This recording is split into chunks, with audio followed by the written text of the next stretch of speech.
Barak Yahweh, Barak Yahweh Shah, Yahweh Bahashim, Yahweh Shah, Bahashim, Kurhak Dash. All praises, honor, and glory, love, respect, faith, and power, and trust, and all credit to my Heavenly Father, Yahweh, and my Heavenly Big Brother, Yahweh Shah. Thank you so much for what you've done, what you're doing, and what you're going to do. Double honors to your apostles and elders and bishops of GMS, Great Millstone, who I learned from, and all the men scattered all over the world, teaching this truth and none but the truth in the name, spirit, and the power of Yahweh Bashim Yahweh Shah. Trying to put a spiritual bug in you Hebrew Israelites' ears, you so-called blacks, Latinos, Hispanics, Native Americans, and Indians, and you speckled birds. And what is a speckled bird? That'd be a Hebrew Israelite that look like some of the heathen nations. Like, for example, a Hebrew Israelite that look like a so-called white person, a so-called Chinese person, etc., etc. Got some videos lined up about Esau Amalek. I'm going to play these videos. I'm going to get into the scripts my best ability. Say whatever God say through spirit, power, Yahweh, Shema, Shah, the Holy Spirit, the Kurhak, Kadash, Lord, will it be on me? Let's get it. A new Turkish threat is emerging. I want to be very clear. Turkey and Qatar have gained influence in Syria, are seeking influence elsewhere and everywhere throughout the region. And from here, I warn, Turkey is the new Iran. Israeli politician Naftali Bennett, the guy who's supposed to be the opposition to Netanyahu, he was kind enough to let his pay pigs here in the United States know which war Israel's going to drag us into next. Because the propaganda against Turkey has begun. So pretty soon, I'm sure we're going to be hearing about how... And you know what? These niggas can barely fight fucking Iran. And Turkey known to have a badass military. Hell yeah. Turkey known to have a badass military. And Israel thinking they can... But they got America. And America and Israel, or Amalek, or United States or Amalek getting their ass spanked by Iran. Or draining their resources, or... anyway... And you mean to tell me you about to want to go to war with Turkey? Whatever. Turkey is, building dangerous weapons. They want to get their ass whoop even more. Shit. Weapons of mass destruction, and we must go in and attack them immediately. This is a disaster, but it didn't just stop with Naftali Bennett. I'm going to get into all the various claims that are being made by various Israeli individuals, including some who work as operatives here in the United States, meant to kick Turkey out of NATO, which would then justify the U.S. attacking them because they're no longer a NATO ally. That's the whole point here. So things have definitely escalated. Turkish President Erdogan called out Israel's desperate attempts to torpedo the very fragile ceasefire between Iran and the United States. It's supposed to last until the 22nd, April 22nd. And while Trump's administration says that they're not seeking an extension of this 2-week ceasefire, Erdogan says that Turkey will be pushing for the truce to last longer to ensure that peace negotiations can continue. So I am not a fan of the Turkish government, but you're telling me that the guy who wants the ceasefire to last longer so peace negotiations can continue is the real threat? Okay. You can plant trees and help restore habitats for birds across the Americas. So Erdogan says the following, and he hasn't been holding back lately. The real question is he just paying lip service to the people of Turkey who are furious over Israel's shenanigans lately? Or does he actually mean it? Because here's what he says. If there is to be peace in our region, it will be despite the Zionist regime. If stability is achieved, it will again be despite the Israeli government. And I actually agree with him on that. But let's actually back up a little bit to understand how Israel began to sour on Turkey in the first place. So after the October 2023 attacks on Israel and how they responded to those attacks, basically, Turkey suspended all trade with Israel, and they even closed their airspace to Israel. So already we see a relationship that's kind of falling apart, if there was even much of a relationship to begin with. Now, they were peaceful with one another, but Turkey sees what's going on, and they decide, no, we don't agree with this. We're going to close our airspace, and we're going to ban trade with Israel. And as one can imagine, Netanyahu wasn't so happy about it. Okay, so here's a post from Netanyahu just a few days ago, April 11th, 2026. Israel, under my leadership, will continue to fight Iran's terror regime and its proxies, unlike Erdogan, who accommodates them and massacred his own Kurdish citizens. And that's when things got even spicier, okay? So Turkey's foreign ministry described Benjamin Netanyahu as the Hitler of our time. True, true. Responding to a post on X by Israel's prime minister accusing Erdogan of cooperating with Iran and massacring the Kurdish people. Now, from my understanding, the Turkish government has not been particularly kind to the Kurds. I'll give you a specific example. So in Syria, during Trump's first term, he had a phone call with Erdogan. Erdogan wanted to pull U.S. troops out of a region of Syria where the Kurds were fighting alongside the U.S., in an effort to overthrow Bashar al-Assad. For whatever reason, Trump listened, and the Kurds were slaughtered. The Turks came in and they slaughtered the Kurds. That did happen. Now, the Kurds have carried out acts of violence against the Turks as well, so I don't want to simplify this complicated issue, but I want to be fair and honest. And so when it comes to the Turks and the relationship that they have with the Kurds, it hasn't been all friendly, it hasn't been hunky-dory, and what we're hearing from the Israelis here isn't a complete lie. However, just stick with me because you are about to hear some pretty big lies from the Israelis. So in response to that, the Jerusalem Post puts this piece out saying that Turkish President Erdogan on Sunday accused Israel of carrying out atrocities against Palestine and Lebanon and threatened potential military action against the Jewish state, similar to its past interventions in Karabakh and Libya. Let's talk about Karabakh, Israel. Let's talk about Karabakh. They're talking about Nagorno-Karabakh, which, of course, was ethnically cleansed of Armenians recently, thanks to the weaponry that Israel provided Azerbaijan, which did the ethnic cleansing. So spare me your BS concern of the people of Karabakh. Funny how you didn't mention anything in there about the Armenians that were ethnically cleansed thanks to your weapons. Disgusting pieces of crap. Anyway, and then they mentioned Libya. Doesn't Israel love what happened in Libya? Didn't they want a failed state in Libya, which is exactly what they got? Obama was stupid enough to put American boots on the ground to overthrow Muammar Gaddafi, and now you have a failed state that engages in the slave trade. But hey, you know, no one in Libya is a friend of Iran's anymore, so Israel's happy. I just love that they're positioning themselves as the good guys. Come on. Yeah. And then sometimes they position themselves as the victims when they're really the villains. Anyway, man, I ain't gonna play no more. If you want to watch the rest of it, they go to title, they go to channel. Move on to the next one. I got a bunch of videos about Turkey-Amalek. What the fuck? Right, so Israeli propaganda has Hasbara, the government financing of pro-Israel talking points, which for years has shielded the state from being held to account for its worst excesses. Well, it's taken a battering in recent years, and rightly so, hasn't it? Being exposed very much for what it is, no matter how much Israel clings to it being the truth, the whole truth, and nothing but the truth, and anyone saying otherwise must be, of course, an anti-Semite. Well, Benjamin Netanyahu's press spokesman has now been caught on video appearing to openly brag that fake news works, that truth doesn't actually matter at all, and that facts do not matter either. And if you are Israel, and you have spent years demanding to be treated as the truthful and honest side in all things, while everybody else gets smeared as liars, fanatics, or useful idiots, well, that's not just a bad afternoon in the press office, is it? That is a self-inflicted credibility hit. אני אגיד לך מה קורה. האמת לא משנה יותר. העובדות לא משנות יותר. בגלל זה, אגב, אני לא תמיד הייתי כזה, אני הפכתי להיות כזה. אני מברבל פייק ניוז כתגובה להם. אני לא הייתי כזה, מינה אותי רק האמת, אבל זה לא מעניין אותי, כי הגעתי למסקנה שאנחנו צריכים להיות טראמפ. האנשים האלה לא מבינים בטוב. הם מבינים רק במלחמה, ואתם רוצים מלחמה ברשתות? אנחנו ניתן לכם מלחמה ברשתות. Eli Hazan is the man in that clip, and he's not just some anonymous online gobshite either. He's a senior Likud operator who has served as Netanyahu's spokesman and now sits around the part of the Israeli state that deals with journalists and press access. So the story here is not just that some random loudmouth said something stupid or even said something we didn't know already, really.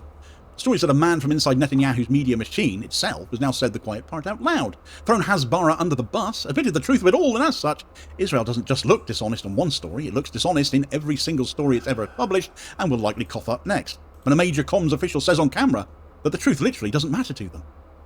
So who is Eli Hazan then? Well, Israel's embassy in Singapore says he served as Likud's foreign affairs director from 2014 to 2023, and then in 2021 he became spokesperson for then opposition leader Benjamin Netanyahu. This is very much a man from the political machine itself. Israel's government press office pages matter for the same reason, because they tell you what kind of machinery we're talking about here. This office issues the press cards you see, the handling of visiting journalist accreditation, and sits exactly where state messaging meets the foreign press. So the clip's not embarrassing because a politician said something silly, and it's just a random on-its-own incident. The clip's more embarrassing than that because a man from the part of the system that literally deals with journalists appears to have admitted that the truth is not the working standard inside their system. So what does that say of Israeli journalism more widely? And Benjamin Netanyahu doesn't need to be physically in the shot here for the damage to reach him too, because Hazan is not detachable from him in any serious political sense. Hazan was his spokesman. Hazan comes out of his party. Hazan belongs to that whole ecosystem of message discipline and attack politics and narrative management that spent years demanding to be treated as the factual adult in the room while everyone else gets painted as emotional or malicious, anti-Semitic, terror-adjacent, or simply too dim to understand the events. That old performance takes a direct hit the moment one of their own appears to say the facts don't matter anymore. And after that, the argument changes, doesn't it? Because the issue is no longer whether every individual Israeli statement is false. The issue is that honesty no longer gets to sit there as a presumed governing principle. Once usefulness comes first, every denial, every accusation, every evidential release, every military explanation arrives requiring external checking before it can possibly be believed anymore. It's not as though we don't have plenty of precedent before all of this to confirm Hazan's words on his on-camera gaffe is actually the truth of the matter. Take the incident of Shireen Abu Akleh, the Al Jazeera journalist clearly marked as press who was killed in Jenin back in May of 2022. Israeli officials first pushed the line there that Palestinian gunmen may have been responsible. The footage, the location work, the open source analysis all then tightened up around the story until the military was left forced to acknowledge the serious possibility, then the high probability, that Israeli fire is what had killed them. That sequence of events, the truth being dragged out of them kicking and screaming, was not a side issue in wartime. The first story did a job, while it still had some air to it. It spread doubt. It pushed blame outwards. It bought time for the institution that needed time the most. It gave them the positive framing until the truth eventually came out, and then it didn't gather quite as much clout and quite as much coverage. The World Central Kitchen shooting just over 2 years ago now gives us the same pattern of distortion and another set of bodies. 7 aid workers killed in Gaza when their convoy was struck. World Central Kitchen then published its own statement on the Israeli military's preliminary investigation and said the IDF had acknowledged responsibility in fatal errors. But it also said the convoy had followed proper communications procedures, carried no weapons, and posed no threat, and the IDF knew all of that. And so there you have the structure again. The strike landed first. The state manages the information while the facts are still being dragged into daylight. The admissions arrive later on, when the damage is already fixed in the ground. The news cycle has moved on, but the dead are never getting back up again, are they? People call it fog of war, but the order of events stays the same whichever way you choose to look at it. Then there was the attack on the reputation of UNRWA, of course, the UN Relief and Works Agency in Gaza. Israel made broad allegations about the agency and its staff after the 7th of October 2023 attack, that they were connected to Hamas, involved, and those allegations had instant political effect because donor governments instantly suspended funding, didn't they? The power of Israeli words and governments only too happy to abandon a literal UN institution that Gaza relied on, the people were utterly reliant on, the moment that Israel clicked their fingers. Money stopped moving immediately from many countries. The stain of the accusation landed first and foremost. Then came the French Minister of Foreign Affairs, or the then... I'm gonna stop right there. Goodness gracious, I look like a nigga. Shit, get that fucking shit out of here. Alright, anyway, I'm gonna stop right there. If you want to watch the rest of the video, they go to the title of the video, they go to the channel. Let's move on to the next one. That look like a damn nigga. Shit. Guess what? Guess what? If you criticize Israel, which is now termed as anti-Semitism, then you might not be allowed to enter the United States to watch the World Cup. And you can thank one individual specifically, this man. Hell, you might not be able to live in society. You might get locked up. You talk about these niggas. Yeah. And right here, Rabbi Yehuda... Oh, they're already doing that in certain parts of the world. Kaploon, who is the U.S. Special Envoy... Especially in damn Israel. You doing that shit. To combat anti-Semitism. Now, before I talk any further, I have to give a disclaimer. This video is not intended to promote hate towards any group of people. We're just reporting on facts and criticizing a foreign nation state, okay? Now that I stated that, here's the actual Haaretz article for it. I want to go ahead and read this with you guys together. And it says the U.S. To bar World Cup attendees tied to anti-Semitism abroad. Now, we know that the U.S. government uses the IRA definition of anti-Semitism to define anti-Semitism, which means that if you criticize Israel and compare Israel to 1940s Germany, for example, that is considered anti-Semitic. If you deny Israel's right to exist, that is considered anti-Semitic. That is the definition of anti-Semitism that this guy, Rabbi Yehuda Kaploon, the U.S. Special Envoy to combat anti-Semitism, follows. So the article states, let me go ahead and zoom in here, there we go. Rabbi Yehuda Kaploon, the U.S. Special Envoy for Monitoring and Combating Anti-Semitism, said this week that the United States will bar individuals from attending who are accused of fostering anti-Semitism in their home countries. The President and the Secretary of State have made it perfectly clear that people who want to sow discord in this country are not welcome here. Kaploon told the Jewish Telegraphic Agency, people who want to bring their brand of hate to the United States with anti-Semitism are not welcome. Coming to this country is a privilege, not a right. Now, have you guys seen Yehuda Kaploon before? I've shown him a lot before because some of the things that this guy says is absolutely insane. But I'm going to go ahead, let's go ahead and search something up together of him because I want you guys to see just how insane this is. He's the one who pushes for monitoring Indonesia's school books because he wants to make sure that Indonesia's school books are not anti-Semitic. So let me see. I bet you I could quickly find one of his videos here. So he previously talked about Indonesia's school book. He also previously said that he wants to monitor European countries that are anti-Semitic. Here's a video I want to show. So take a listen. Anti-Semitism must be defeated anywhere and everywhere that it exists. As we just heard before, from holding universities accountable to using laws within the Justice Department, existing laws, to hold and prosecute crimes against the Jewish community, from preventing people from working and going to worship in their shuls. And then, as was touched on very briefly, but a visa vetting program that we are just beginning now to see the results. And the result, of course, is just barring people from entering the country. Here's another clip of him. Indonesia has 350 million Muslims living in the country. How do we change their textbooks? Crazy. Crazy. So, I mean, this is the guy. This is the guy that now wants to, of course, monitor what people do entering the country that want to watch the World Cup. Kaploon's comments on a potential ban were first reported by Euroactiv, which he said he told a European Jewish Association conference in Brussels that the United States was holding countries accountable for ministers who are saying things and they are not being allowed into the country. But Kaploon's dismissed the report that the United States would institute a ban specifically on European politicians. If there is a minister that is promoting, there are people who are promoting right-wing anti-Semitism or left-wing anti-Semitism. Either way, coming to the United States is a privilege, not a right, and everybody is judged on making sure they are going to be coming to this country, that they're going to not foment hate.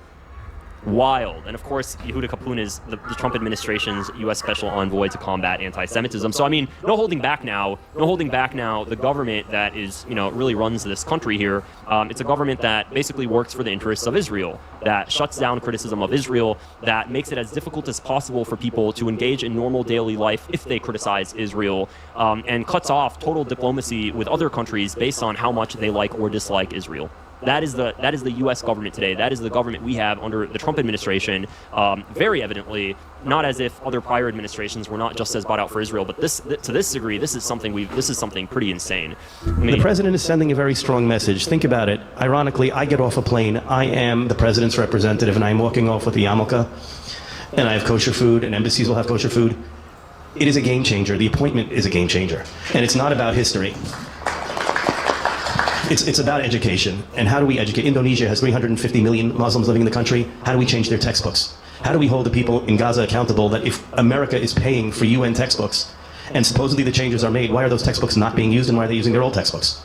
We have to teach people it's not okay to educate your kids to be a martyr. Okay? And we have to hold those countries accountable. We have to change their history textbooks to make sure that they love Israel. That's what we have to do. We have to make sure we control the media. We have to make sure that we control the media that's coming out about Israel. We have to make sure that we control the textbooks, the way things are written about Israel, and we have to make sure to rewrite history in order to suit our narrative. That's what I'm picking up when I hear this. For all I know, and I've searched this up, there's no U.S. Special Envoy to combat feminism. There's no U.S. Special Envoy to combat every single ism you can think of, racism. There's no U.S. Special Envoy to combat Christian hate, no U.S. Special Envoy to combat Islamophobia. There's none of that, but there is a U.S. Special Envoy to combat anti-Semitism, and it seems like it very much so works exclusively for shutting down and stifling criticism of Israel, even if it hurts our own diplomatic interests because of the way we tarnish our relationships with European allies. It doesn't matter. Yehuda Kaploon has no... Anyway, it's all about Amalek. Next video.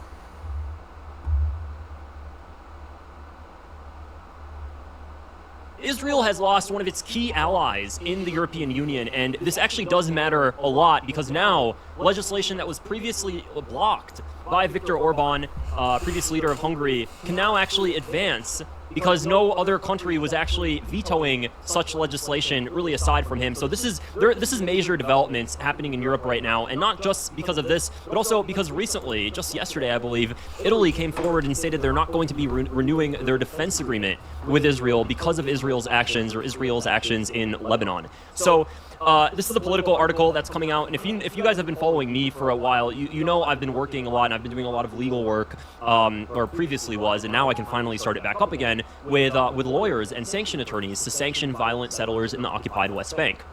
Back before Trump was elected, there was an executive order that would sanction those settlers. I worked with a team of lawyers here, and we successfully pushed the State Department to sanction those settlers, and it worked. And then Trump took office and ended those sanctions. There are individual countries that sanction settlers, but the European Union as a whole never collectively sanctioned violent settlers because Viktor Orban right here was one of the main individuals blocking it. Well, now Viktor Orban is out, and Peter Magar, who's also still very, very supportive of Israel, he's still a Zionist, but he did state he's not going to veto such legislation. He might just abstain. He might just not fully support it, but he's not going to actually be the one blocking it. So Viktor Orban's defeat in Hungary's general election strips Israel of one of its most dependable allies inside the European Union, removing a leader who repeatedly used his veto to shield Benjamin Netanyahu's government from pressure. Interesting how none of these mainstream media outlets can ever just say the word Israel. His ouster comes as criticism of Israel is hardening across Europe, raising the chances of new EU sanctions on violent West Bank settlers and adding momentum to efforts to downgrade EU-Israel relations. That shift is visible even among leaders who had been broadly seen as sympathetic to Israel. Germany's chancellor on Tuesday said he was deeply concerned about developments in Palestinian territories. Italy last week suspended a defense and technology agreement with Israel after the foreign minister denounced what it called unacceptable Israeli attacks in Lebanon. There is a post here as well. Tomorrow, the Italian government must take a stance. The association agreement between the European Union and Israel must be halted. Unfortunately, it wasn't Israel that called for tackling the issue head-on, but a letter from Spain, Slovenia, and Ireland. In recent years, the Italian government has been on the wrong side. Now, however, the minister must take a clear position at tomorrow's Foreign Affairs Council, where the topic will be addressed. We can no longer uphold these governments after the Netanyahu government. Again, they all say the Netanyahu government. They're too scared to simply just state Israel. They try to separate it as if Israel is separate from him. After the Netanyahu government has stained itself with genocide and pursued a Pause the video. That speaker had cut off. I couldn't hear what's going on. Wars that have caused death, destruction, and enormous economic damage even for Italy. Since the participation and 15 million votes pushed the government to announce a U-turn on some of the failed policies of these past 4 years, then we expect real acts in defense of the Constitution and to completely disavow the theory of international law that only holds up to a certain point, a notion carried forward for far too many years. And let's go further with sanctions, again, on the Netanyahu government that has been missing in action for far too long. So I like it, but we'll notice a lot, actually. Who does this a lot that I criticize whenever he does it? Bernie Sanders. They don't want to say Israel's committing genocide because they feel scared to say it, so they'll say the Netanyahu government is committing genocide, as if the vast, vast majority of Israelis, every poll shows 85, 90% plus of Israelis support all the actions against Palestinians. Despite that, they really try to separate it and make it seem like it's just the Netanyahu government. Regardless, this is major developments. This is a big deal. As I've said, Israel is just really digging its own grave because it's diplomatically isolating itself so much that it's reaching a point now that even the United States can't protect it to this degree. The United States, of course, threatens countries that decide to take action against Israel. What's so funny is that last year, the State Department under Trump decided to threaten Ireland, along with Lindsey Graham and Yehuda Kaplan and Mike Huckabee leading this charge, decided to threaten Ireland for pushing for legislation to boycott trade with illegal Israeli settlements in the occupied West Bank. And the legislation was it was just fully watered down, really, from the strength that it previously had. And what's interesting, though, is now... All right, I'm going to stop right there. If you want to watch the rest of it, they go to the title of it, they go to the channel. Let's see what's going on here.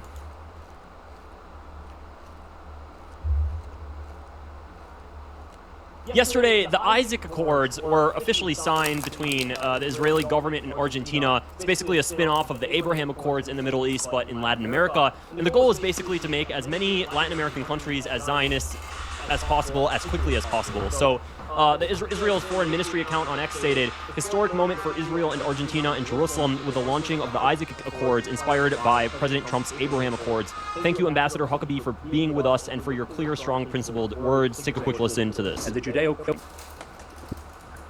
It is a distinct honor to be able to stand here with two of President Trump's greatest friends. I don't know of any two world leaders on our planet that our president has more respect for and more personal relationship with than President Milei and Prime Minister Netanyahu. So it's an honor to represent the President of the United States and to bring greetings from America to these two wonderful friends and allies. And we're in a world where we need all the friends and all the allies that we can possibly have. I'm grateful for the leadership that both of these leaders have brought, not only to bring back the values that are the underpinning of Western civilization and the Judeo-Christian foundation upon which our nations were built. Okay, so let's just stop there. We need as many friends and allies as possible. That's why we are going to alienate the entire country. We're going to alienate the United States away from every single country that doesn't stand by Israel. We're going to just be cucked with Israel, subservient to Israel, and we're going to alienate ourselves from the rest of the planet. That is why we do that, because we need more allies. So that's what the Israeli Foreign Ministry account stated. And then, let me see, and I want to share this article here. Netanyahu and Milei sign the Isaac Accords. The signing comes, let me change my screen so you guys can see this more clearly and zoom in here. The signing comes 10 months after Milei received an award known as the Jewish Nobel Award at a ceremony in Jerusalem. Over the ensuing 10 months, Milei will take concrete steps in support of Israel and Argentina's Jewish community, and it focuses on investments. Several other Latin American states have followed Argentina's example. Ecuador, Costa Rica, Paraguay have all declared Hamas, Hezbollah, and IRGC terrorist organizations. Ecuador opened an office of innovation with diplomatic standing in Jerusalem, while Costa Rica announced plans to do the same. Costa Rica also signed a free trade agreement with Israel and adopted the IRA definition of anti-Semitism. The IRA definition of anti-Semitism has reached Costa Rica. Again, this is the definition of anti-Semitism that conflates criticism of Israel with anti-Semitism. So if you state that Israel is similar to Nazi Germany, that's anti-Semitic by definition of IRA. If you state that Netanyahu is the modern-day Hitler, that is anti-Semitic by definition of IRA. When is YouTube going to adopt that definition and have my entire channel taken down? I don't know. We'll just have to wait and see. Bolivia restored full diplomatic relations with Israel, and the newly elected leaders of Honduras and Chile announced plans to forge closer ties with Israel. So because Israel is losing support globally, in the global south, and just really across the planet, Israel has to figure out ways to restore that. That's why, think about it. Do you see accords? Do you see, does Belgium or does Netherlands or does any other country, Indonesia, what other country is starting campaigns to strengthen ties with countries in entire continents? Like, to this degree, really like Israel, because Israel feels like it has to do it because it just has to simply soak in, it has to entrench itself into these countries in order to get the diplomatic backing it needs to continue its destruction of the entire Middle East. It can't do that without the diplomatic backing of a lot of countries. So this is what it does. This is how it kind of entrenches itself in the world in order to have a lot of allies to back it as it goes on its chaos campaign across the Middle East. Just this week, the Brazil-Israel Parliamentary Caucus became the first legislative group in Latin America to sign the Declaration of Shared Principles. The declaration, developed by American Friends of the Isaac Accords, establishes a framework to expand cooperation between Israel and Brazil in economic development, innovation, security, and healthcare. A permanent working group of parliamentarians will coordinate implementation and track progress.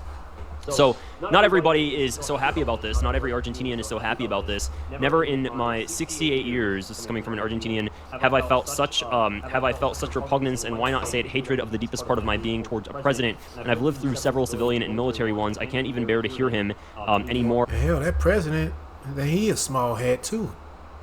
I think so, yeah. Anyway. And then plus that country got roots when it comes to, deep roots when it comes to these niggas and the Nazis. Because they ain't that the country where a lot of them Nazis that fled to. Hitler fled to Argentina. Yep. And hey, look at who's the new Nazi. They always been the Nazi. Be these small hat niggers. Amalek always been those niggas. I just ask God that we'll never have to go through something like this again. At this point, I don't even care if it ends well or badly. Just that it. And I forgot I think the tribe of Asher. I don't know which tribe. The majority of the folks over there in Argentina. Yeah, I don't know. They are Asherites. I can't remember. Just be it that it the last. Just that it be the last. And here is Netanyahu, of course, meeting with Javier Milei and hanging out in Israel. And Gideon Saar, the foreign minister of Israel, posted, "The president of Argentina is one of the boldest leaders of our age." Wow. Israel granted him the distinct honor of lighting a torch on our upcoming Independence Day, the first foreign leader to do so. We launched the... Anyway, man. Shit. Next video.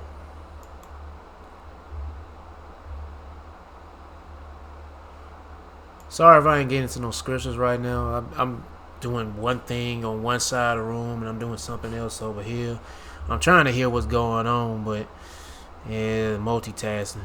To an objective person, it's not a joke. No. Well, I guess I'll get to the end. I'm probably only gonna have one scripture to get into, maybe two, Lord willing. I get to something. No, to a Zionist mental case, it's not a joke. To everybody else in the world, it's a joke. So a Florida college student has been arrested. Orange is the new black kind of arrested, for making a joke about Netanyahu on a WhatsApp thread. Oh, and this is Florida. And yep, I did say it. Yeah, they gonna that's famine of the word. They're gonna lead to famine of the word. We're gonna have to be silent. You leave a joke talking about not a Jew, guess what? Your ass is gonna be locked up. Wow. And I bet, hey, there's an Eve right here, and she getting locked up for saying something bad about that big-eared rat nigger. And according to Adam, he's been warning about this for so long. Actually, it's happening. A Florida college student has been arrested.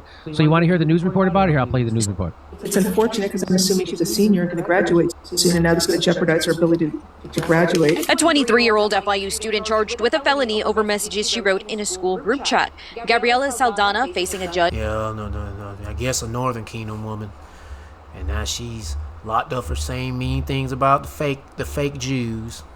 Thursday morning. According to a arrest report, this went down in a WhatsApp group chat of about 215 students, where students were discussing an event that was to take place Friday at the Ocean Bank Convocation Center on campus to make their capstone presentations. An FIU police officer read some of the statements in court. The exact words utilized was, "There's going to be a bomb in the Ocean Bank Convocation Center." Oh, hold on. Wait a minute. She making terroristic threats? Yeah.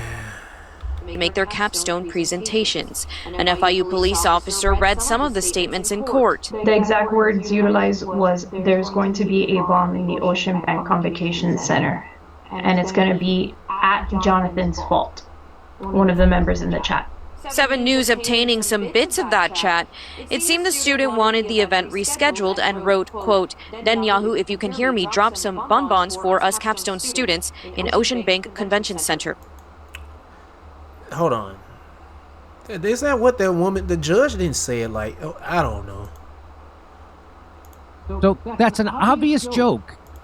Yeah, I mean, what the fuck did the judge say? I forgot. I got short-term memory. An FIU police officer read some of the statements in court. The exact words utilized was, "There's going to be a bomb in the Ocean Bank Convocation Center."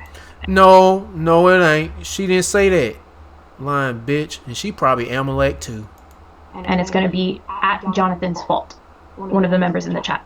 7 News obtaining some bits of that chat. It seemed the student wanted the event rescheduled and wrote, quote, "Netanyahu, if you can hear me, drop some bonbons for us capstone students in Ocean Bank Convention Center." So that's an obvious joke.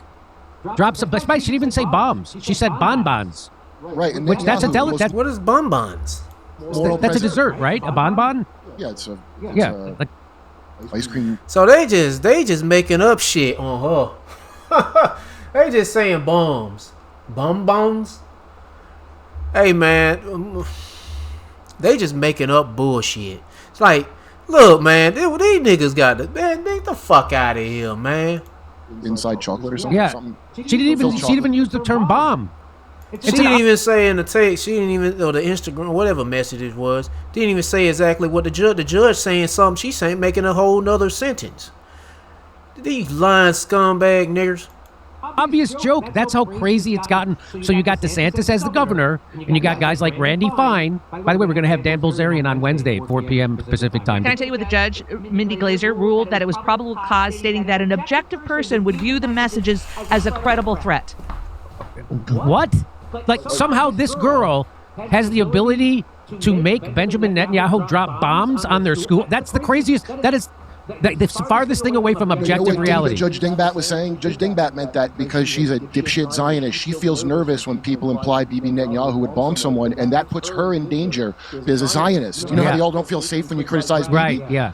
I'll bet you in that fucking Dingbat's head, it's stochastic terrorism, the fake kind. Okay, so let's watch this again. Let's watch. Quote, "Netanyahu, if you can hear me, drop some bonbons for us capstone students in Ocean Bank Convention Center." That's it. That's the offending joke. Their students wrote they didn't take that text lightly. She later in the chat wrote, quote, "I wrote a dumb joke that should not have been made." I can understand. She even said it was a joke. Everybody knows it. What did Judge Glazer say again? How mentally impaired do you have to be to not recognize that that's a joke? The judge is a Florida Zionist. Or you have to be a Florida Zionist. Yeah. Or Randy Fine. Your position is, Corey, and you're saying this is a joke, but to an objective person, it's not a joke. No. To a Zionist mental case, it's not a joke. To everybody else in the world, it's a joke. Not to some fucking Yenta, which would be... Well, goddamn, they go after her after a joke. But if I say baby dick sucking Jewish faggot fucker, Amalek, well, eventually I'm gonna get in trouble too. Hold on 1 second, bro. Of course. Even if you don't, man, you know what I'm saying? You exposing these niggers. Hey, you go, yeah. Hey, man, I can tell you, simple shit like this will get you in trouble. Shit.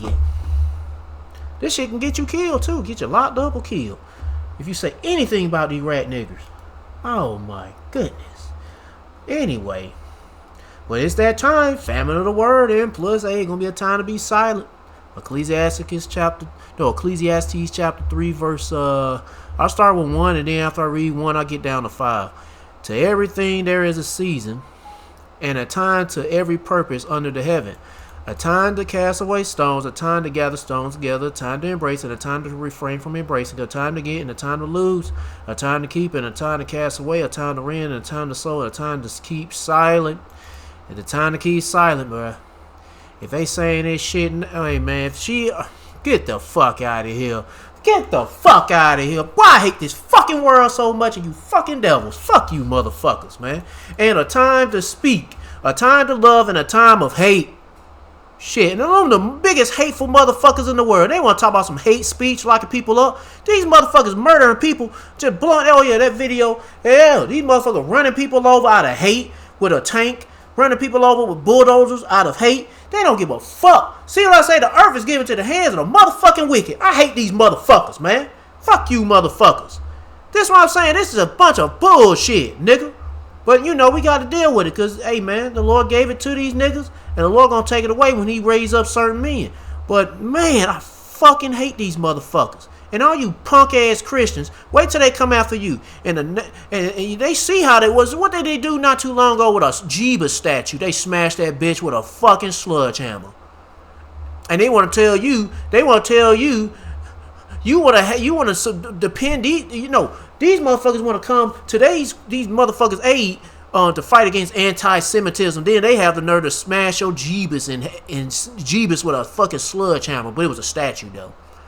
But it's like, anyway, I fucking hate you. I hate you motherfuckers, man. Anyway, a time to hate, a time of war, and then the main motherfuckers who raging all the time. I mean, bringing all these wars all over the earth. These fucking Amalekites, nigga. These niggas keep, let me calm down, bro. I'm about fucking mad as fuck, man. I hate this shit.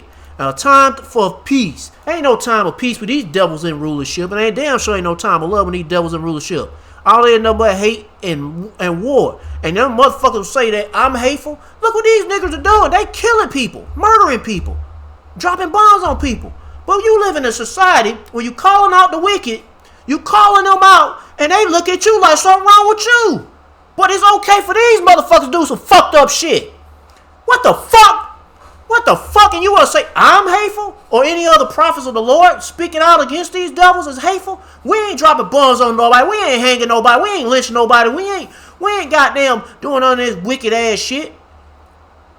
Amalek is. And nobody ain't even trying to do anything about them niggas. Get the fuck out of here.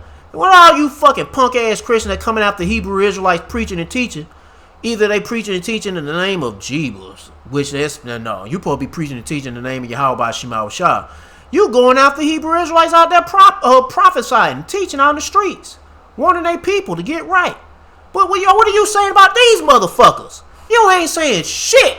You ain't saying shit about these motherfuckers. When they raping little girls and boys and shit, and they get in trouble for it, they hightail they monkey ass on a fucking ship or a plane over to Israel. And they nothing happens to these motherfuckers. Motherfuckers be raping men and shit, and they protest if you have a problem with them raping men. Get the fuck out of here, man. I hate this fucking world. Fuck these motherfuckers. Correct word, not to. Okay, why do you got to put? Hey, stop! My blood pressure about to go up. The F word in front of that. You got to put it already higher than hell. Like black, you know, we learned this. Like how black people do. You put you go, oh, some Italian motherfucker, right? You can say that. You can't say some MF in Italian. That is bad. You get. So I forget who. There's a comedian who has that joke. MF. Well, yeah, you say motherfucker because that motherfucker shit went back into slavery. I ain't gonna get into the story. I don't know what he trying to say, but I think I do. But then I just say that motherfucker goes back to slavery, as far as I can remember. When when there was a breeding camp, and anyway. I mean, because I meant it back, but no, I get what you said. Yeah, there's who has that joke? I'll think of his name. Terrorist attack is what I was doing. Anyway, the point is, she get arrested for saying some joke, but they get a pass for murdering people. Get the fuck out of here, man.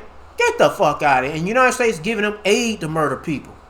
And, hell, they in control of your tech, your banks. Get the fuck out. But you can't say nothing, not even a fucking little snarky little joke to these faggots. Now me saying, I'm just flat out saying what I'm gonna say. Baby dick sucking Jewish faggot fuckers. Fuck these niggers, man. The true goddamn these small hat niggers. Fuck these motherfuckers. I mean, God fucking, man, god damn, I hate these. Let's get to the next video. Fuck these motherfuckers. Motherfuckers say, oh, you're hateful. Well, what the fuck these niggas are doing? Whoa, what do you know? Look at that. He's smashing Jeeves in the face with a sledgehammer. An IDF soldier. Mike Huckabee looks at this and thinks it's what Christ would have wanted. And let's not get it twisted. Our Lord and Savior of Israel don't look like this pasty-ass red motherfucker with long hair. This is what they think of this demon. They smashed it. But the point is, look at you Christians, your precious Jeebus. Jeebus is taking it to the face. You're going to go, pow, with a sledgehammer. And I mean, y'all not in uproar about this shit? Y'all should be in uproar about what's happening to your Christian brothers and sisters. Oh, yeah. Oh, shit. Why is this video? How the hell this video end up right here? That's bullshit. I'm going to get to that eventually. That's exactly right. Exactly right. Matter of fact, let me start it over. Let me try to refresh this video. Because I want to rearrange this, move that right there.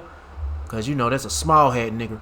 Was it Palantir? This nigga from Palantir, he talking about pushing international or national draft. Get the fuck out of here. See what I mean? Who the fuck? Well, if you get the fuck out of here, this nigga here pushing draft, a military draft. Won't you be the first one to be in line, nigga? What his name? Alex Clark or some shit? Get the fuck out of here. That little happy jumping ass nigga. Shit. Mike high on some fucking cocaine or whatever kind of drug it is that he on. You see his ass being interviewed. He jumping all out of his seat. Shit. Say IOF. IDF stands for Israeli Defense Force, but the IOF means you're an Israeli occupying force, which is actually more accurate. Well, I'd like an M for moral in there somewhere, please. Yeah, I know. So this is making the round. So there's an Israeli soldier. He's got the smashing the head of Jesus Christ statue during operations in southern Lebanon. And you know what? In that IDF soldier's defense, he probably didn't know it was Jesus, and he probably just thought he was murdering a Red Cross doctor. They look so close, you know? They're so close. So close. These doctors, they come in, they're hard to tell apart from you-know-who. So now they got Jesus hanging upside down as they bash his head in. What happened? They weren't able to add the theme music from The Omen? Is there candy? Is this one of their parties? Maybe they just didn't want to pay for royalties. Anyway. So here, a local page from the Christian town of Debel mentioned that the statue belongs to them. The page remarked, "Father, forgive them. They know what they do." Whoa. No, they know not what they do. Oh, I'm sorry. I thought they switched it. Completely different meaning. I know, yeah. I know that. I thought they had switched it. Okay. Well, Father, forgive them, for they know not what they do. I think they know what they do. I think by now, you know, in the first part, in part one, they didn't know what they do. I mean, it certainly looks like the IDF guy knows what they do. Doesn't He it? took the time to put it upside down first, and then did a picture of it. These guys know. I think the side note was these guys know exactly what they're doing, and they want a reaction. Yeah, obviously. Yeah. By the way, they blew up where Jesus was born. I feel like this is not even in the top 10 of things they've done.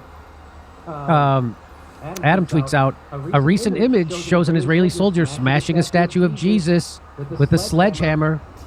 The U.S. ambassador to Israel admitted to Tucker Carlson that Christians face persecution. In sharp contrast, the neighboring Muslim country of Lebanon treats Christians with respect. That's not what Patrick Pet-Value said. He said the best. Well, it's called Judeo-Christian values. That's when a bunch of cults pretend to be Christian or Jewish while they act like Satan. Yeah, that's pretty much how it works. Here's more. So can someone explain to me why this Israeli soldier reportedly broke off the head of Jesus in Lebanon? And this guy, Max Abrams, who's he says, when you have to rely on obvious AI jobs. So he's running around trying to pretend this was AI. Did it all day. He's trying to pretend this is an AI, but not real. Why would you make an AI of that, of all things? Well, maybe like a statue? Maybe Max is artificial intelligence because he doesn't seem to have any real intelligence. Well, I think he is. It works. Is intelligence for someone. So here, Glenn Greenwald says the self-proclaimed Middle East scholar Israel loyalist Max Abrams, that guy I just showed you, spent the day telling everyone that the photo of the IDF soldier smashing the head of Jesus statue in Lebanon was obvious AI job. Sadly for him, even the IDF was forced to admit that it's real. And here's the IDF, Israel Defense Forces. Following the completion of an initial examination regarding a photograph published earlier today of an IDF soldier harming a Christian symbol, not bashing its head off, but just harming it. Right. It was determined that the photograph depicts an IDF soldier operating in southern Lebanon. The IDF views this incident with great severity and emphasizes that the soldier's conduct is wholly inconsistent with the values expected of its troops. They're allowed to rape Arabs. They're allowed to rape their Arab prisoners. I know. But they did this on purpose. They wanted people to be upset, and they wanted to make a display of going, this is not our... Like when the troops couldn't pee on corpses back in the day. Yes, in Iraq, remember that? Yeah, remember that. So this is... Whoa, whoop-de-doo. This doesn't reflect their values. How is this inconsistent with their values? Why? Because they didn't put on a dead woman's dress and sexually violate the statue? You mean that kind of values? They didn't go full Johnny Somali on this one. Here's from the Times of Israel. IDF says image of soldier destroying Jesus statue in Lebanon is real. Vows action. Oh, what action? So if you kill a statue, they'll do something. But if you slaughter 40,000 children, it's like that's how it goes. Or you blow up Jesus' birthplace. You can blow that up, and we got past that. And this is the thing: they did this on purpose. So when they say they vow to take action, I think the action is going to be allowing the soldier to go to Thailand so he can get his ass kicked out of every restaurant he goes to by a bunch of ladyboys. The Israeli Defense Forces confirms the authenticity of the photo showing a soldier in southern Lebanon smashing a statue of Jesus with a sledgehammer and says it will take action against those involved. Following an initial review of the photo, the military says that it was determined that the photograph depicts an IDF... Okay, the IDF used this... Okay, we already read all that to you. The incident is being investigated by the Northern Command and is being handled through the chain of command, the IDF says, adding that appropriate measures will be taken against those involved in... Okay, I'm sure. You don't even punish people for taking... It's part of your thing. I'm gonna stop right there, but that just shows you, man. This the type of shit they own, bro. You won't see a Hebrew Israelite doing no shit like that. No. You'll see these gutter ass doing shit. And don't get me started with the Talmud. What they think of your precious Jeebus. Yeah, I had to let this video play because I was over somewhere else in the other side of the room doing something. Testing some software out on the other computer. But yeah, man. The Talmud. What does it tell you? You can type it in yourself. You can look it up yourself. What does the Talmud say about Jeebus? And it says that nigga ain't shit. Basically, he deserved to get put to death. That's what they said. He deserved it. So basically, what they're saying is that Yahweh Shah ain't shit, and he deserved to get put to death. That's what they really ultimately, when it comes to the Lord. And when it comes to the Lord, not Jeebus, but Yahweh Shah. They look at Yahweh Shah ain't shit, and they gonna be shit when Yahweh Shah come. He's already fucking these devils up through the spirit. But when he really show up, you niggas in trouble. Anyway, but for you Christians, look what they doing to your Jeebus or Jeebus statue. It's just a statue. It's just an idol that don't speak and don't talk. It's a statue that don't talk, don't live. But still, it's just the point that they're wrecking a statue that represents your savior. All that bullshit. But anyway, yeah, that's what they're all about. Next video. Oh man, it dog. What you want? Turning now to Palantir, a selection from Alex Karp's book, The Technological Republic, has gone viral recently, igniting a lot of debate. Let's go ahead and put this up here on the screen from Palantir. They say, the Technological Republic in brief. Silicon Valley owes a moral debt to the country that made its rise possible. We must rebel against the tyranny of apps. 3, free email is not enough. 4, the limits of soft power of storing rhetoric alone have been exposed. 5, the question is not whether AI weapons will be built, it is who will build them and for what purpose. 6, national service should be a universal duty. 7, if a U.S. Marine asks for a better rifle, we should build it, and the same goes for software. 8, public servants need not be our priests. Let's continue, shall we? 9, we should show far more grace towards those who subject themselves to public life. We need less grace for them. Psychologicalization of modern politics is leading us astray. True. Our society has grown too eager to hasten and is often gleeful at the demise of its enemies. 12, the atomic age is ending. 13, no other country in history of the world has advanced progressive values more than this one. 14, American power has made possible an extraordinarily long peace. 15, 15, the post-war neutering of Germany and Japan must be undone. 16, we should applaud those who attempt to build where the market has failed to act. 17, Silicon Valley must play a role in addressing violent crime. And then we have a few more. The ruthless exposure of private lives of public figures drives far too much talent away from government service. The caution in public life that we unwittingly encourage is corrosive. The pervasive intolerance of religious belief in certain circles must be resisted. Some cultures have produced vital advances, others remain dysfunctional and regressive. And 22, we must resist the shallow temptation of vacant and hollow pluralism. So each of these have their own like epigraph, I guess you would say. Yeah, you could go chose deep to on read any one of all them. 22. Many are many are notable. I would say the one that has gotten the most attention is number 6. National service should be a universal duty. We should, as a society, seriously consider moving away from all volunteer force and only fight the next war if everyone fights in the shares of risk and at the cost. You know what's funny is I made that exact point to you. However, I think that there's a little bit of a difference between a company which gets government contracts for more than a guy who's a YouTuber who's. I was trying to make a philosophical point, which is if the nation should be at war, then everybody should be eligible for a draft. Everyone, no rich, nobody should be able to buy their way out. And that means that when you go to war, the society has to be so bought in that if they're not, people will literally riot. Like think about what you would do or I would do if we were in a war, like the Iran war. What's the real inconvenience we've all caused? Gas. Okay, it's bad. But if my life was on the line or your kids are on the line, I will literally do anything. And so will most people to make sure that that doesn't happen. I think that that is an incentive. I think the all-volunteer force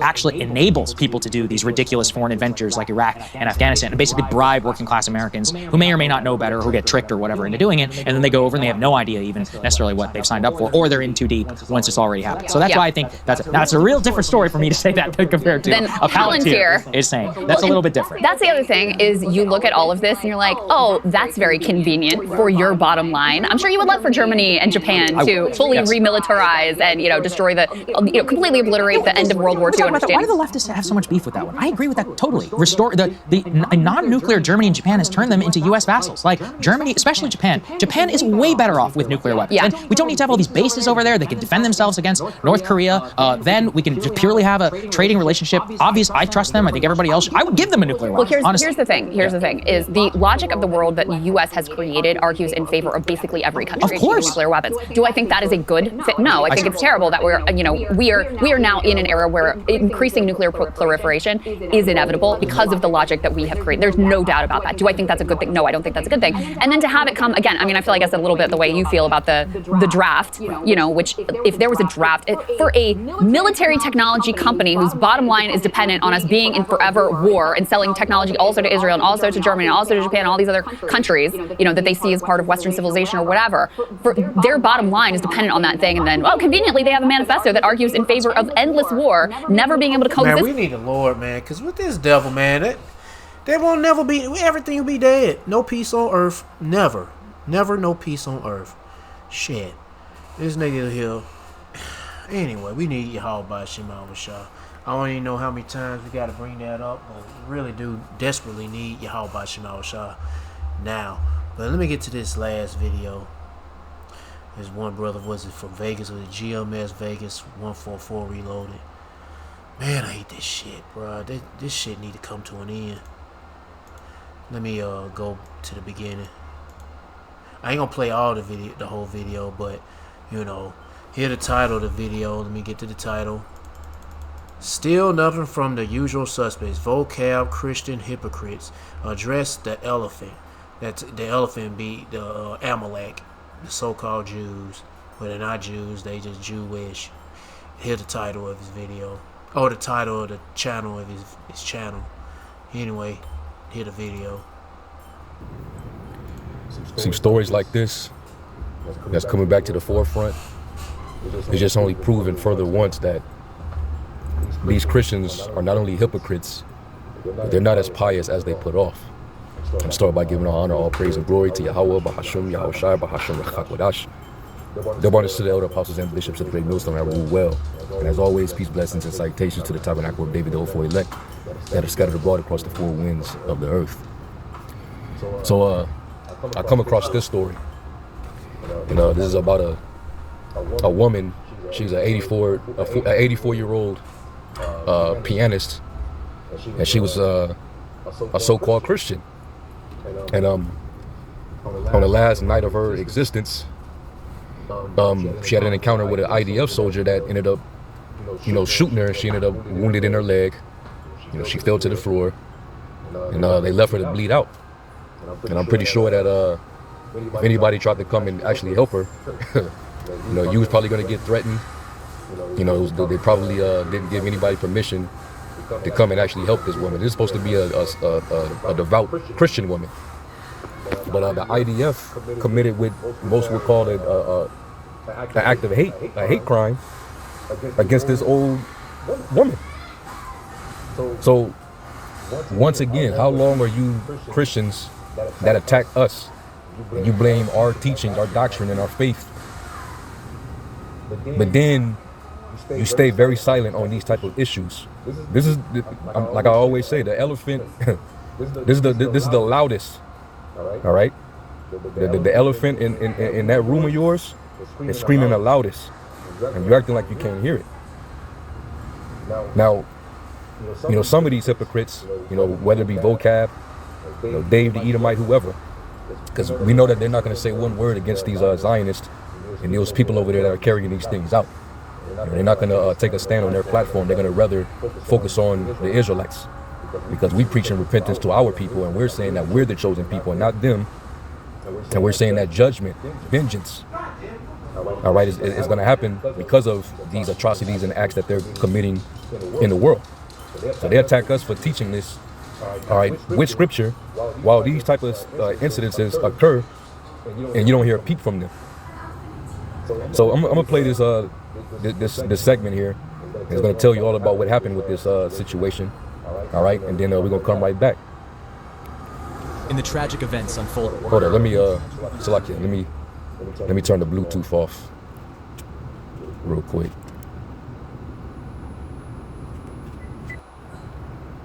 All right, so y'all can hear it better. All right, so let's play it. In the tragic events unfolding in Gaza, a poignant tale of sorrow emerges.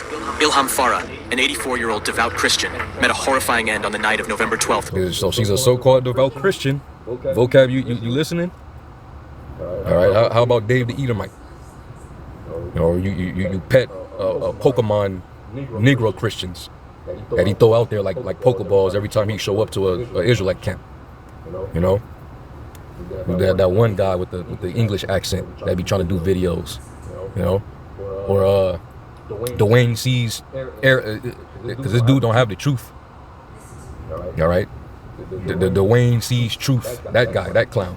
And you ain't gonna hear nothing from them. But this is supposed to be a devout Christian woman, and one of those people over there, a small hat that worked for the IDF, shot the woman. And this was a month after that whole, Hamas situation. And they thought that, okay, well, we this is the perfect opportunity to just start airing everything out and just commit complete genocide. That's not a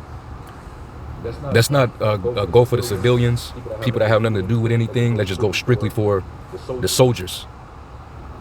There's an 84-year-old woman right here. And I can't believe me as a Israelite, all right, who condemn Christianity, right, that believe that only a remnant of my people, the children of Israel, so-called Negro, Latino, Native American, is only going to be delivered. But yet I'm actually, I got more integrity than you Christians to actually point these things out and point out y'all hypocrisy. So you're not as pious as you put off, like I said. Within the sanctuary of a church, venturing out in desperate hope to survey the remnants of her home, Ilham fell victim to an Israeli army gunshot, rendering her helpless on the cold streets of Gaza. The besieged people in the church, fearing additional fire, were unable to come to her aid, leaving her to endure the night's brutality. As dawn broke on Monday, that's inhumane. And then basically you leave her for dead to just bleed out and die. Where's the humanity at? Y'all ain't gonna speak on none of this, you Christians. But it's easy as hell to hit your record button and try to catch an Israelite misspeaking or making a poor argument or something like that. But you're not gonna call this type of thing out, because this is an attack on your belief system. You'll say that the Israelites are persecuting the Christian church, but ain't no Israelite doing what those people over there are doing to people that identify as Christian. The hypocrisy is going to continue to get highlighted, man. This is why y'all taking a huge L. A lot of people leaving Christianity altogether. People are just exiting. All right, because you're just full of shit, and it doesn't really stand on anything. It's full of gray areas. All you got to do is just confess, oh, JC, that's my savior. I'm saved. You know, I believe he rose from the dead. He doesn't have a color. I don't care what his appearance was. I just know that I believe in JC, and I can eat what I want. I ain't under no law or nothing like that. And Jesus is not black, and that's it. What a joke. But anyway, let's finish this out. I ain't gonna make this too long. The heart-wrenching news surfaced that an Israeli tank had callously traversed over Ilham's defenseless body. A woman of faith, she found solace in the teachings of the Lord Jesus and expressed her devotion through the melody of a piano in the Baptist church. Ilham Farah, a revered music teacher, was known for her love, serenity, and dedication to education. Hailing from a robust Gazan Christian lineage, her father, Hannah Farah, stood as a prominent Palestinian poet. Ilham cherished moments of celebration in the West Bank when granted permission for Gazan Christians to partake in Christmas and Easter festivities. In the wake of this heinous act, we are reminded of the biblical truth that the Lord is near to the brokenhearted and saves the crushed in spirit. Ilham Farah has found refuge in the arms of her Lord and Savior, leaving behind a community grappling with grief, as an international eye observes an army's actions in Gaza, a narrative entwined with questions of justice and humanity. Now, I don't know if This news is funded by viewers like you. I don't know if it was stated, but I read a report on the same story where they said that when they left her for dead and she bled out by the next day, some people said that they still believe that she was breathing, but she wasn't conscious, and because they actually heard that or knew about that, they ended up the IDF and tanks ended up rolling over her body. They took a tank and complete was constantly rolling over her body, her dead body. You know.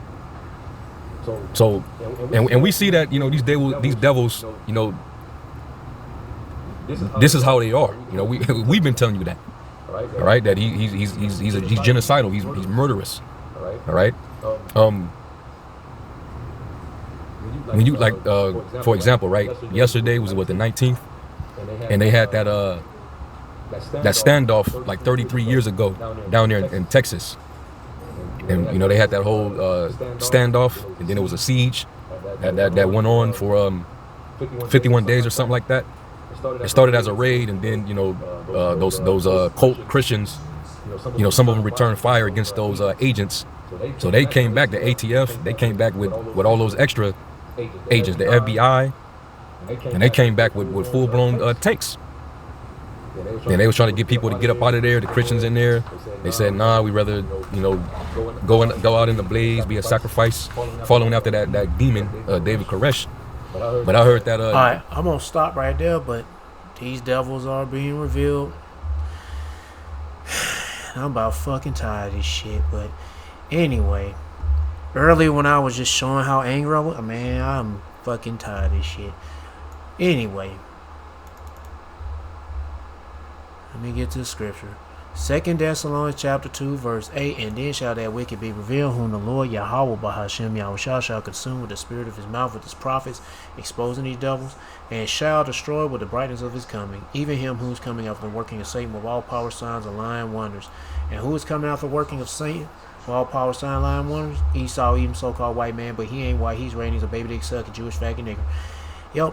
So anyway, hey man, seek Yahweh Shema Shah by seeking his prophets and take heed what it say and try to build a spiritual mental relationship with Yahweh Shema Shah, the whole Yahweh Shema Shah by praying Yahweh Shema Shah, praising Yahweh Shema Shah, worshiping Yahweh Shema Shah, fearing Yahweh Shema Shah, and repenting to Yahweh Shema Shah. Hold on one second.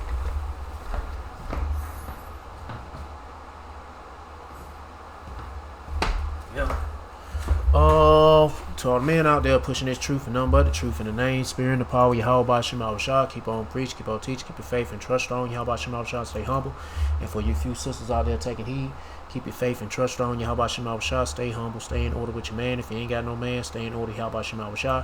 Peace and bless to the hopeful elect, and all praises to Yahweh Bahashem, Yahweh Shah. Shalom.